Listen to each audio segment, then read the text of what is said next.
Dear viewers, welcome to the class of Fundamental Chemistry. Today we will study factor affecting strength of acids. This is part 2 of our acid and bases. The link of part 1 video I will provide in description box of this video. You can check it there. तो मैं general reaction से शुरू करता हूँ acid and base की। तो आपका जो एसिड होता है वो बेस के साथ रिएक्ट करता है और आपको देता है conjugated base plus conjugated acid. ठीक है, ये आपका एसिड है, आपके बेस ने प्रोटॉन को एब्स्ट्रैक्ट किया और बन गया कॉन्जुगेटेड एसिड। ओके, और ये जो पार्ट है ये आपका बन जाता है कॉन्जुगेटेड बेस क्योंकि इसके ऊपर लोन पेयर ऑफ इलेक्ट्रॉन है। ठीक है, तो अगर आपका कॉन्जुगेटेड बेस में जो लोन पेयर ऑफ इलेक्ट्रॉन है वो स्टेबल होते हैं तो इसका मतलब है आपका जो एसिड है वो काफी स्ट्रॉन्ग एसिड था। Strong means highly reactive acid था, जिसकी वजह से वो बेस के साथ बहुत ही फास्ट रिएक्ट किया और अपने आप को स्टेबल फॉर्म में कन्वर्ट किया। तो हमने पिछली जो वीडियो थी पार्ट 1 में हमने उसमें एसिडिक स्ट्रेंथ के बारे पढ़ा था।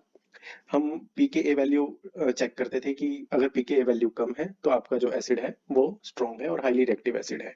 बट अगर मैं आपको दो कंपाउंड देता हूँ और कहता हूँ कि देख के बताओ कि इसमें से कौन सा एसिडिक है, तो आप कुछ उसमें रूल चेक करेंगे, कुछ फैक्टर चेक करेंगे जिसके बेसिस पे आपको बता सकते हैं कि कौन सा इसमें स्ट्रॉन्ग एसिड है। तो ऐसे ही पहला फैक्टर है, factor 1 is atom bears the charge. आपको देखकर बताना है कि जो लोन पेयर है या नेगेटिव चार्ज है वो किस एटम के ऊपर है। उसको देखकर आप बता सकते हैं कि वो एसिड स्ट्रॉन्ग है या नहीं है। तो जैसे ये ब्यूटेन है और ये प्रोपेनॉल है, हम पहले ब्यूटेन को उसके कॉन्जुगेटेड बेस में कन्वर्ट करेंगे, राइट, और सेम प्रोपेनॉल को भी उसके कॉन्जुगेटेड बेस में कन्वर्ट करेंगे। तो जब हम कन्वर्ट करते हैं ब्यूटेन को तो ये है कॉन्जुगेटेड बेस ऑफ ब्यूटेन और this is conjugated base of propanol. अब देखिए इसमें जो नेगेटिव चार्ज है वो ऑक्सीजन के ऊपर है और इसमें जो नेगेटिव चार्ज है वो कार्बन के ऊपर है। अब मैं आपको पीरियडिक टेबल की तरफ लेके जाऊंगा। जब आप पीरियडिक टेबल में लेफ्ट से राइट की तरफ जाते हैं, लेफ्ट से राइट की तरफ जाते हैं तो इलेक्ट्रोनेगेटिविटी इंक्रीज होती है एटम की, राइट, और जितना ज्यादा इलेक्ट्रोनेगेटिव एटम होता है वो उतने ही स्टेबलाइज करता हो लोन पेयर ऑफ इलेक्ट्रॉन को और स्टेबलाइज करता है नेगेटिव चार्ज को, राइट। सो जितना ज्यादा इलेक्ट्रो नेगेटिव एटम होगा उतना वो स्टेबलाइज करेगा लोन पेयर ऑफ इलेक्ट्रॉन को। तो अब इसमें देखिए इसमें ऑक्सीजन के ऊपर है, इसमें कार्बन के ऊपर है। ऑक्सीजन की इलेक्ट्रोनेगेटिविटी कार्बन से ज्यादा होती है, मींस आपका जो प्रोपेनॉल था वो आपका मोर एसिडिक है कंपेयर टू ये ब्यूटेन से। Okay, so this propanol is more acidic. ये जो प्रोटॉन है प्रोपेनॉल का मोर एसिडिक है ब्यूटेन के इस प्रोटॉन के ऊपर से। तो यहाँ पे आपको पहला कंसेप्ट समझ आ गया फैक्टर 1 जो कि है एटम, कि किस एटम के ऊपर चार्ज है। अब यहाँ पे देखिए वाटर और थायोल में से कौन सा प्रोटॉन एसिडिक है, अगर आपको बताना हो कि ये प्रोटॉन एसिडिक है या ये प्रोटॉन। अब अगेन पीरियडिक टेबल के ऊपर लेके जाऊंगा। फर्स्ट थिंग आपको इसको उनके कॉन्जुगेटेड बेस में कन्वर्ट करना है। कॉन्जुगेटेड बेस मींस आप एक प्रोटॉन निकालेंगे और नेगेटिव चार्ज देखेंगे, लोन पेयर ऑफ इलेक्ट्रॉन किसके ऊपर है। इस केस में ऑक्सीजन के ऊपर है और इस केस में सल्फर के ऊपर है। अब हमें पता है कि अगर पीरियडिक टेबल में नीचे की तरफ जाते हैं तो इलेक्ट्रोनेगेटिविटी डिक्रीज होती रहती है, बट साइज एटम का इंक्रीज होता है। तो यहाँ पे साइज एक डोमिनेटिंग फैक्टर होगा, क्योंकि जितना बड़ा साइज होगा वो उतना ही अच्छे से एकोमोडेट करेगा इलेक्ट्रॉन को, राइट। और अगर साइज छोटा होगा तो एकोमोडेशन ऑफ इलेक्ट्रॉन उतनी पुअर होगी और ये अनस्टेबल हो जाएगा, राइट। तो साइज एक डोमिनेटिंग फैक्टर है। अब देखते हैं ऑक्सीजन और सल्फर में किसका साइज बड़ा है। डाउन द पीरियडिक टेबल आप देखोगे कि सल्फर का साइज बड़ा है कंपेयर टू ऑक्सीजन, मींस आपका ये वाला जो प्रोटॉन है मोर एसिडिक है कंपेयर टू दिस, राइट। और अगर आप प्रैक्टिकली इनकी पीके वैल्यू भी निकालेंगे तो आप देखोगे H2S की जो पीके है वो 7 है और वाटर की जो पीके है 15.7 है, मींस आपका H2S is more acidic compare to water. Okay, so now ये क्वेश्चन सॉल्व करके देखिए और मुझे बताइए कि इन दोनों में से कौन सा प्रोटॉन एसिडिक है, दिस रेड वन और दिस ब्लू वन। तो मैं आपके लिए ये सोल्व कर देता हूँ। पहले अगर आप देखेंगे इसका कॉन्जुगेटेड बेस बनाएंगे तो नाइट्रोजन के ऊपर आता है नेगेटिव चार्ज, और जब अगर आप ये वाला प्रोटॉन निकालते हैं तो ऑक्सीजन के ऊपर आता है नेगेटिव चार्ज।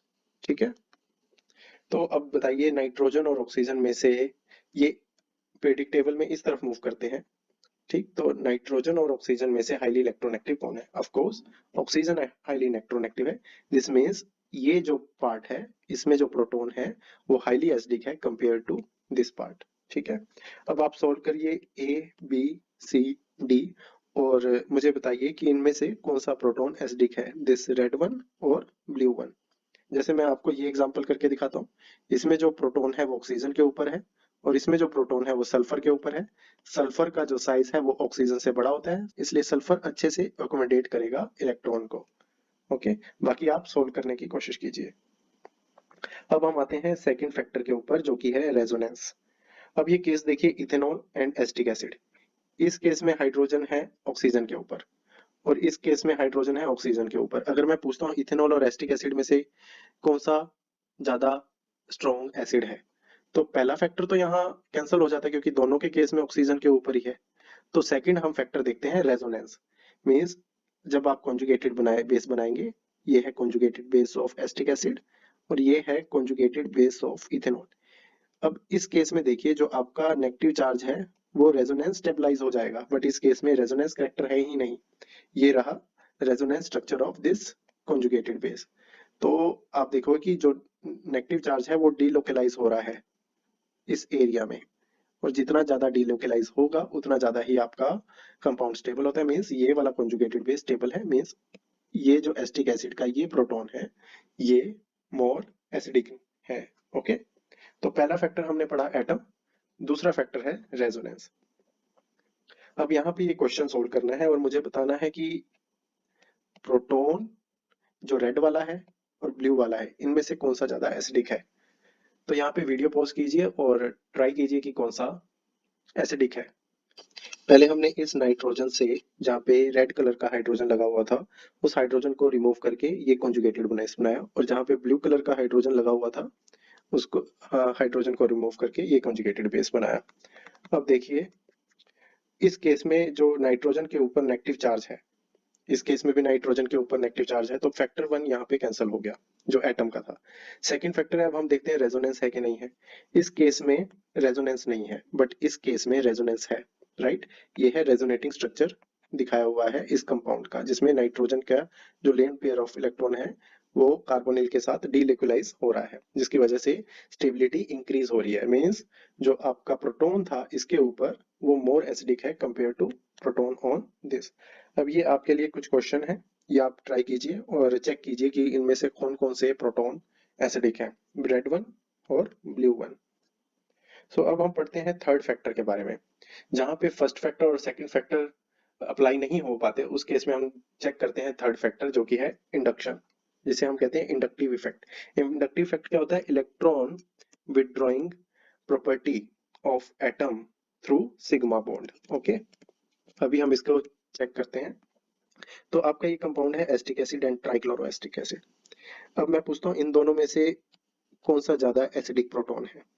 तो फर्स्ट केस ये ऑक्सीजन के ऊपर है, ये भी ऑक्सीजन के ऊपर है, तो जो आपका एटम वाला फैक्टर था वो कैंसिल हो जाएगा। सेकंड, रेजोनेंस इसके पास भी है, रेजोनेंस इसके पास भी है, तो रेजोनेंस फैक्टर भी कैंसिल हो जाएगा आपस में। थर्ड डिफरेंस आ रहा है, इसके पास क्लोरीन है और इसके पास मिथाइल है। क्लोरीन जो होता है वो इलेक्ट्रॉन विदड्रॉइंग नेचर का होता है, ठीक है, और जितना इलेक्ट्रॉन विदड्रॉइंग होगा वो उतना ही डीलोकलाइज करेगा नेगेटिव चार्ज और लोन पेयर ऑफ इलेक्ट्रॉन को पूरे सिस्टम में, और जितना ज्यादा डीलोकलाइजेशन होगी उतनी ज्यादा कंपाउंड की स्टेबिलिटी होगी। मींस आपका जो ट्राइक्लोरोएसिटिक एसिड है वो मोर एसिडिक है compare to acetic acid. Okay, so this is the conjugated base structure, जहां पे आप देख रहे हैं नेगेटिव चार्ज ऑक्सीजन के ऊपर है और ये है इंडक्टिव इफेक्ट का साइन।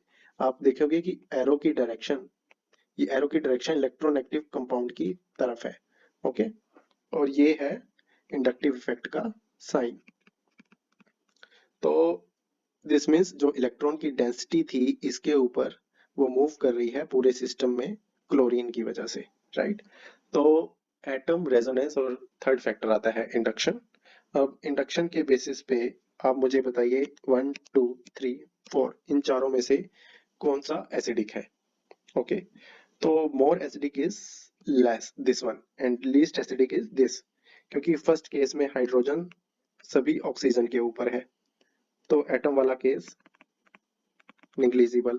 सेकंड, सभी के पास रेजोनेंस है, अगर आप सभी के स्ट्रक्चर चेक करेंगे तो सभी के पास रेजोनेंस है, तो यहाँ पे सेकंड जो फैक्टर है वो भी निग्लिजिबल।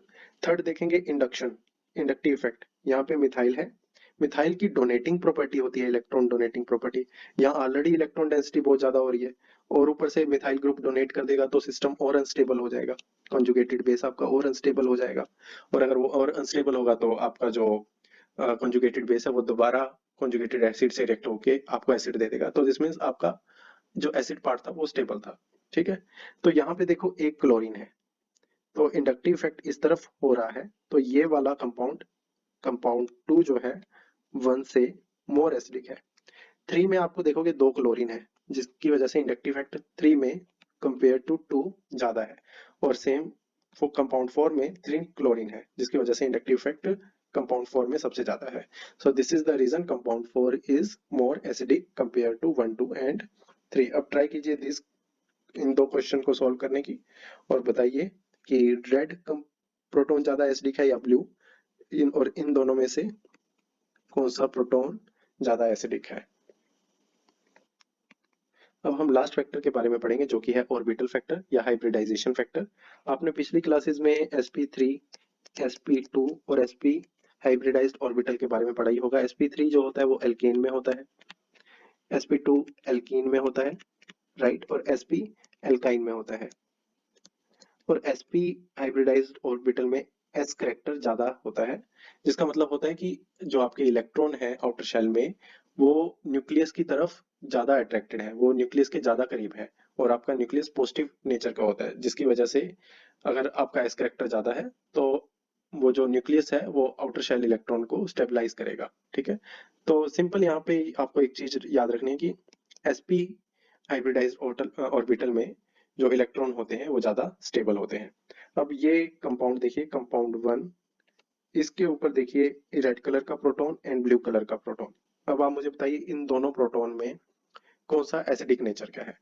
जब आप ये प्रोटॉन निकाल के कॉन्जुगेटेड बेस बनाओगे तो आपको मिलेगा प्रोडक्ट 1a। ठीक है, और जब आप ये प्रोटॉन निकाल के बेस बनाओगे कॉन्जुगेटेड बेस तो आपको मिलेगा दिस प्रोडक्ट 1b। अब आप देखिए ये जो नेगेटिव चार्ज है वो डबल बॉन्ड के ऊपर है, तो यहाँ पे आपका ऑर्बिटल है sp2, और यहाँ पे जो नेगेटिव चार्ज है वो आपका है sp ऑर्बिटल के ऊपर। ठीक है, तो अब आप देखोगे कि ये जो नेगेटिव चार्ज है वो मोर स्टेबल है क्योंकि इसमें s करेक्टर ज्यादा है, मींस जो आपके इलेक्ट्रॉन है वो न्यूक्लियस की तरफ ज्यादा है, जिसकी वजह से दे आर मोर स्टेबल। सो आपका blue proton is more acidic compared to red proton. Okay, that is why I have written here this is more stable compared to this one. Okay, सो अब हम पढ़ चुके हैं 4 फैक्टर के बारे में जो आपको बताते हैं कि आपका जो कंजुगेटेड बेस है उसमें नेगेटिव चार्ज स्टेबल होगा या नहीं होगा, और जिसकी वजह से हम बता सकते हैं कि कोई कंपाउंड एसिडिक है या नहीं है। तो इन 4 फैक्टर के बारे में हम पढ़ चुके हैं। अब आपके सामने 2 एग्जांपल देता हूँ, इथेनॉल एंड प्रोपाइलीन, और इसमें से मैं पूछता हूँ कि कौन सा प्रोटॉन एसिडिक नेचर का है। इथेनॉल का जब आप कॉन्जुगेटेड बेस बनाएंगे तो ये मिलेगा, और प्रोपाइलीन का जब आप कॉन्जुगेटेड बेस बनाएंगे तो आपको ये मिलेगा।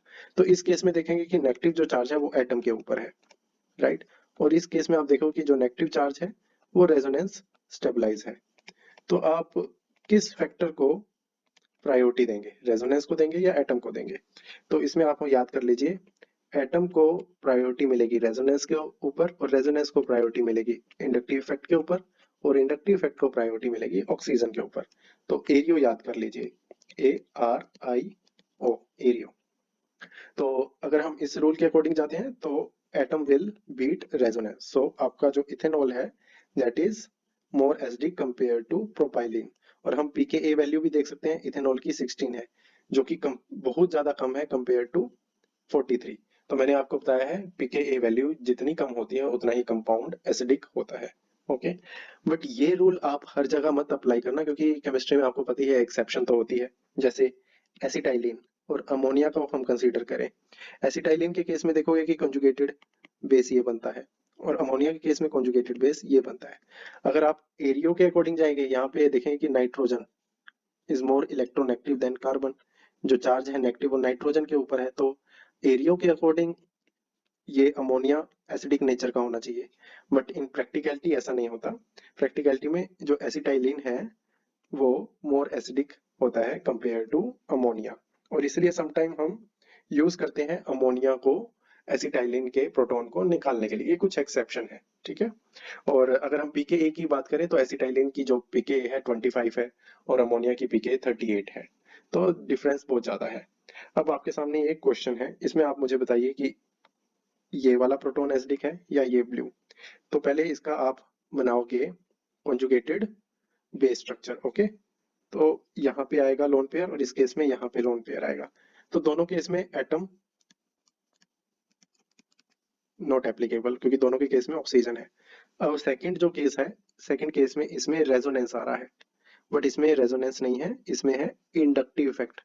तो सेकंड केस आ रहा है इसमें रेजोनेंस और इस केस में इंडक्टिव इफेक्ट। तो अकॉर्डिंग टू एरियो resonance will win over inductive effect. तो आपका जो ये पार्ट है, इसका जो ये प्रोटॉन है वो मोर एसिडिक है compare to this proton, okay. अब ये कुछ क्वेश्चन है, ये आप ट्राई कीजिए और अपनी स्किल्स इंप्रूव करिए एसिड एंड बेसिस में। So here I finish the topic factor affecting strength of acid. Thank you.